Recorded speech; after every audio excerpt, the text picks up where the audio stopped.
Hello my dear students, welcome to my channel alpha knowledge box. इस video में आज हम class 7th English periodic test first के question paper को discuss करने जा रहे हैं और ये क्वेश्चन पेपर केंद्रीय विद्यालय के स्टूडेंट्स के लिए है। सबसे पहले है reading section. Read the following passage carefully and answer the question by choosing the correct option given below. चलिए पहले पैसेज को रीड करते हैं। Vidyasagar was a generous and charitable man. From his earliest year he helped the poor and the needy to the utmost his power. As a boy at school, he often gave some of little food he had to another boy who had none. If one of his school fellows fell ill, little Ishwar would to go to his house, sit by him and nurse him. When he grew rich, hundreds of poor widows and orphans were supported by him. He would never have an attendant at his gate, lest some poor men who wished to see should be turned away. Rich or poor, high or low, all loves him alike. Message की meaning को समझ लेते हैं। विद्यासागर एक उदार और दानशील व्यक्ति थे। अपनी शुरुआती दिनों में उन्होंने बहुत सारे गरीबों की, ज़रूरतमंदों की पूरी शक्ति के साथ मदद की।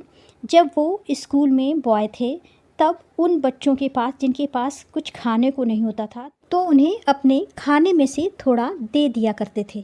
अगर स्कूल में कोई बीमार हो जाता था तो उसके घर पहुंच जाते थे और उसकी सेवा करते थे। जब वो अमीर हो गए तो उन्होंने हज़ारों गरीब विधवाओं की और अनाथों की हेल्प की, उन्हें सपोर्ट किया। उन्होंने अपने गेट पर किसी अटेंडेंट को, चौकीदार को नहीं रख रखा था, जिसे अगर कोई पुअर व्यक्ति उसके गेट पर आए कोई विश लेकर के उनसे मिलने तो वो वापस ना लौटे। इसलिए गरीब अमीर छोटा बड़ा सभी एक समान उन्हें प्यार करते थे। ऐसे से MCQs टाइप के क्वेश्चन पूछे गए हैं। फर्स्ट क्वेश्चन है, what type of man was Vidyasagar. Vidyasagar किस तरह के इंसान थे। Good looking, second generous, third charitable और fourth B and C। Passage की फर्स्ट लाइन में ही लिखा हुआ है Vidyasagar was a generous and charitable man, इसलिए करेक्ट आंसर है fourth, both B and C। Second question है, whom did he use to help. वो किसकी मदद करते थे। The rich, the poor, the needy and fourth the poor and the needy. Second sentence में देखिए, he help the poor and the needy, इसलिए correct answer है four, the poor and the needy. अगला क्वेश्चन है, whom did he give food in school. School में वो खाना किसे दे देते थे। To his friend, to his sister, to a poor boy, to a labour. तो यहाँ पर आंसर है वो गरीब बच्चों को फूड दे दिया करते थे। इसका करेक्ट आंसर हो जाएगा third, to a poor boy. Question number 4, whom did the support when he give rich. The poors, poor का, द विडोज, द आर्फन्स या फिर ऑल ऑफ देम, वो सभी का सपोर्ट करते थे, इसलिए करेक्ट आंसर है all of them. Question number 5, Vidyasagar was loved and respected by. Vidyasagar को किसके द्वारा प्यार और रिस्पेक्ट मिली। The poor, the rich, the low, all of them. देखिए, rich or poor, high or low, all love him alike, इसलिए correct answer हो जाएगा fourth, all of them. Question number 6, give the meaning of generous. Generous की meaning होती है kind, cunning, cruel या फिर wise, तो इसका करेक्ट आंसर है wise. Give the opposite of rich. First option है वाइज, सेकेंड है हेल्पफुल, थर्ड पुअर और फोर्थ है काइंड। रिच का अपोजिट होता है पुअर। सेकेंड सेक्शन है राइटिंग एंड ग्रामर का सेक्शन। यहाँ पर 2 क्वेश्चन दिए गए हैं, इनमें से किसी एक क्वेश्चन को आपको करना है। You are school captain, write a notice for the students informing them about debate competition to be held next week. आप एक स्कूल कैप्टन हैं और आपके स्कूल में नेक्स्ट वीक एक डिबेट कंपटीशन होना है। उसके लिए बच्चों को इन्फॉर्म करने के लिए एक नोटिस लिखनी है। नोटिस में सबसे पहले ऊपर स्कूल का नाम डालेंगे, इसके बाद सेंटर में नोटिस लिखेंगे, इसके बाद डेट लिखेंगे, फिर सब्जेक्ट लिखेंगे। यहाँ पर सब्जेक्ट है डिबेट कंपटीशन। इसके बाद लिखेंगे all the student of class 7th are hereby notified that debate competition is going to be organised on the. यहाँ पर डिबेट की date, the topic of the debate competition is those students who want to participate in the competition are hereby invited to give their names to be undersigned by 28th July। इसके बाद अपना नाम लिखिए और school captain. इसमें second question है, write an application to a principal requesting him to grant you leave for 3 days as you are suffering from fever. आपको fever आ गया है, इसलिए प्रिंसिपल को 3 days की छुट्टी के लिए एप्लीकेशन लिखना है। सबसे पहले आप टू लिखेंगे, फिर द प्रिंसिपल, अपने स्कूल का नाम, फिर subject, requesting for 3 days leave, उसके बाद सर, या फिर अगर लेडी प्रिंसिपल है तो यहाँ पे मैडम लिखेगा। With due respect I beg to state that I am not in a condition to come to the school since I am suffering from high fever, kindly grant me 3 days leave from 31st July to 2nd August. I shall be obliged to you, उसके बाद your obediently और अपना नाम। Question number 3, fill in the blanks with appropriate form of the word given in the bracket. यहाँ पर कुछ sentences हैं और ब्रैकेट में कुछ वर्ड्स दिए हुए हैं, इनके एप्रोप्रिएट फॉर्म आपको इनके ब्लैंक स्पेस पर फिल करना है। यहाँ पर मैंने पहले से लिख रखे हैं। यहाँ पर वर्ड जज लिखा हुआ है, इसलिए हो जाएगा द जज said that only fresh evidence would make him change his judgement. Second sentence में वॉइस लिखा हुआ है, इसलिए हो जाएगा hermit are wise men, how they acquire their wisdom, no one can tell। तीसरे सेंटेंस में लिखा है forgive, इसलिए यहाँ पर हो जाएगा asking the forgiveness is an noble as willingness to forgive। अगला सेक्शन है C, literature. Question number 4, read the following extract carefully and answer the question by choosing the correct option. He wore a question mark for tail an overcoat of grey. पूछ के नाम पर उसके पास एक प्रश्न चिन्ह था, वह एक भूरे रंग का ओवरकोट पहने हुए था। He sat up straight to eat a nut, he like to tease and play.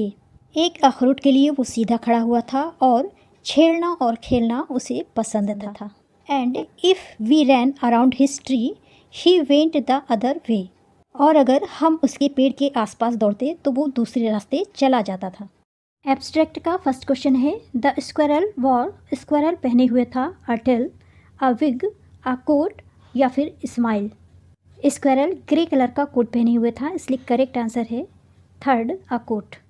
Second question है, हिज टेल लुक्स लाइक, उसकी पूछ दिखाई देती थी, अ क्वेश्चन मार्क, हॉकी स्टिक, पोलो स्टिक और क्रिकेट बैट की तरह। यहाँ पर देखिए क्वेश्चन मार्क फॉर टेल, इसलिए फर्स्ट ऑप्शन करेक्ट है, अ क्वेश्चन मार्क। अगला क्वेश्चन है, he like to play with nuts, play with human beings, play around with trees and play at all time. इसका करेक्ट आंसर है play with human beings. Question number 5, answer the following question any 4। यहाँ पर question अब आपकी text book से हैं। First question है, why did the king want to know answer to 3 questions. राजा 3 प्रश्नों के उत्तर क्यों जानना चाहता था? राजा 3 प्रश्नों के उत्तर इसलिए जानना चाहता था क्योंकि उसने सोचा था कि एक बार प्रश्नों के उत्तर जानने के बाद वह कभी असफल नहीं होगा। इसका आंसर है, the king wanted to know the answers to the 3 questions because he thought that he would never fail once he knew the answer to the questions. Second question है, how does Ravi get milk from the kitten. Kitten के लिए यानी बिल्ली के बच्चे के लिए वो दूध किस तरह से लाता था? रवि चतुराई से भूखे होने का बहाना करके किचन से दूध लेकर के आता था और ये साबित करने के लिए कि वो सचमुच भूखा है उसमें से अधिकांश दूध पी लेता था, कुछ दूध गिलास में बचा लेता था और पिछवाड़े पड़े नारियल के खोल में उसे डाल देता था। Ravi gets milk from the kitchen cleverly from the kitchen by pretending that he is hungry in order to prove that he indeed was hungry he had to drink most of the milk he would leave some milk in the tumbler and empty it in the coconut shell kept in the backyard। अगला question है, why is it not good to be a rebel oneself, यानी विद्रोही बनना क्यों अच्छा नहीं है? खुद ही विद्रोही बनना या रिबेल बनना इसलिए अच्छा नहीं है क्योंकि विद्रोही को समाज स्वीकार नहीं करता और हमेशा उसकी आलोचना करता रहता है। It is not good to be a rebel oneself because the society never accept a rebel and always critique his behavior। Next question है, what job are new aunts trained for। New ants को किस तरह के काम के लिए train किया जाता है? न्यू आंट्स को वर्कर्स के लिए, सोल्जर्स के लिए, क्लीनर्स के लिए और बिल्डर्स के लिए पुरानी आंट्स के द्वारा ट्रेन किया जाता है। इसका आंसर है new ants are trained by the old ants on the job of workers, cleaners, soldiers and builders et cetera. अगला क्वेश्चन है why does the workers ant carry the grubs about. इसका आंसर है the workers ant carry the grubs around the airing, sunshine and exercise. Textbook का last question है why did Kari push his friend into the stream. Kari ने अपने दोस्त को stream में, नहर में क्यों धक्का दिया। कारी ने अपने फ्रेंड को स्ट्रीम में या नदी में इसलिए धक्का दिया था क्योंकि उसने देखा कि नदी के अंदर कोई सीधा सीधा उसके तल में लेटा हुआ है और वो चाहता था कि उसका दोस्त उसकी जान बचाए। इसका आंसर हो जाएगा Kari was that a boy was lying flat on the bottom of the river. He wanted his friend to save his boy's life, so he pushed his friend into the stream. Question number 6 ये question paper का last question है। यहाँ पर 2 question पूछे गए हैं, इनमें से कोई एक क्वेश्चन करना है। Mention 3 things we can learn from tiny teachers. Tiny teachers यानी आंट से हमने कौन सी 3 चीज़ें सीखी हैं उन्हें बताना है। और give reasons for choosing these items, और इन्हें सेलेक्ट करने का, चूज़ करने का रीज़न क्या है।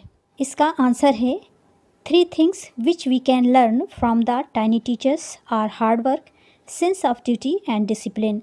I selected these 3 items because an ant display all these qualities. We never see it sitting idle. Question number 6 का सेकंड क्वेश्चन है what were the hermit's answer to the 3 questions. 3 questions के hermit ने, साधु ने क्या answer दिए थे। Write each answer separately.